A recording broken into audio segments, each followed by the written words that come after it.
So the first level is the idea of ontology, right? These, ontology is basically the question of what's really going on. What is it? What's out there?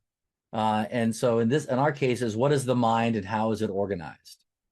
And then we have epistemology is, okay, well, there's something out there, but how do we know what's happening out there, right? So in this case, how do you know what's happening in therapy? And we're going to talk about assessment and tracking. And then we have theories of change. How does change actually occur? We might focus on mechanisms of change. And then finally, there are some methods and techniques, which are exactly what we do or don't do. And that's more of the hacking part. But you kind of don't need to know what's underneath. Well, you don't need to know, but it helps to know what's underneath to really ground what you're doing ground the technique in something deeper, which reminds me, it makes me think of, there's a great story. I don't know if it's even true, but it's a great story of this woman travels 3 weeks to go see Gandhi with her kid. And she brings the kid in to see Gandhi. And she says, my son has this incredible sweet tooth, but he's diabetic and I can't stop him from eating sugar. Please help.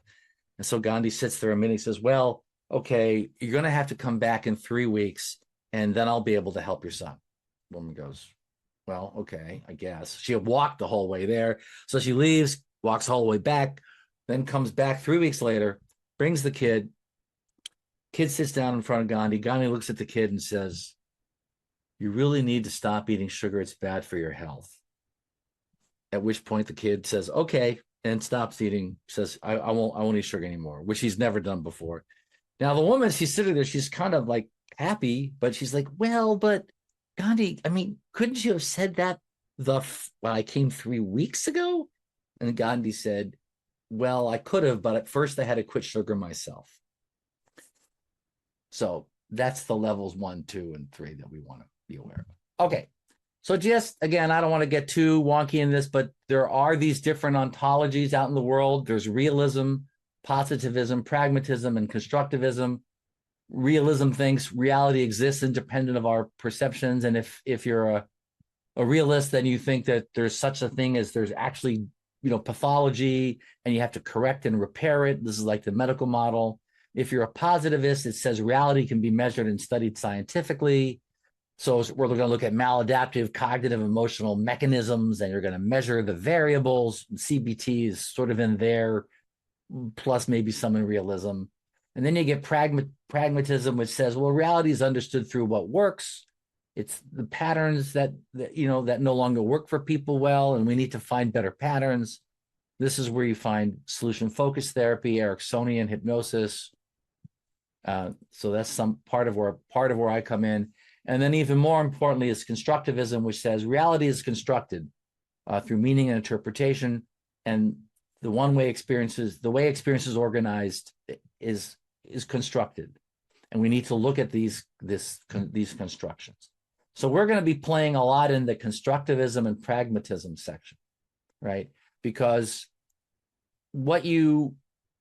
the different ontologies lead to different tools, right? That's why people argue.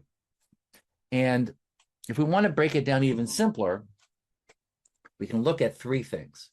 There's an ontology that basically looks at the mechanistic view of the mind. Mind is machine, right? So behaviors and classic CBT, fix the malfunction is the focus. Or you can look at mind, the meaning-making mind. Mind is the interpreter of experience. So the focus is change and meaning. Or you can look at more of a dynamic state system where the mind is a shifting state of consciousnesses, which is part of what we're going to talk about. That's like the Ericksonian, the NLP, trauma state models. So the focus here is changing states and patterns of experience. And we're going to be playing in numbers 2 and 3.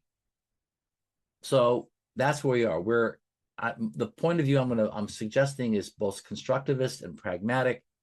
And the thing that I want to emphasize to you all, which you may already do, is that states of consciousness, or just consciousness itself, is constructed. We've already talked about it's constructed partly out of the cultural aspects, but it's constructed. The state of consciousness that we are in right now, you're in at least one state of consciousness, has all these component parts. includes all the various things you think or don't think, the state of your body, the state of your nerves, the state of your hormones. These are all factors of the state of mind that you're in, and there are rules about how they work, right? And so, and how they go together and how they interact with each other and when they show up. And so it helps to be more aware of those, because what we're going to be doing is working with those states of consciousness. Our job as therapists or coaches is to restore regulation, because when people get traumatized or anxious for that matter, they get dysregulated.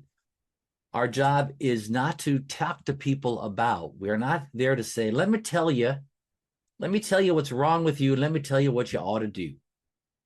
We're here to help create experiences in our therapy sessions with clients that are either novel or certainly not privileged. So they may exist a little bit here and there, but in very limited ways. They don't often show up. And we certainly want to increase access to what we would call resourceful states of consciousness. We want to be generating new states of consciousness. Those are those resourceful states of the knowledge. And we want to reorganize how all of these internal elements that we were talking about interact with each other, because that's what regulates how you are in the world. And finally, we want to stabilize those changes over time. Those are the things that therapists are in the business of doing. And this is pretty much doesn't matter what your model is, you're probably doing these, you're attempting to do some of these in some way. So I'd like to suggest to you an interesting idea. And by the way, so part of what we're going to do is going to be all comfortable and easygoing.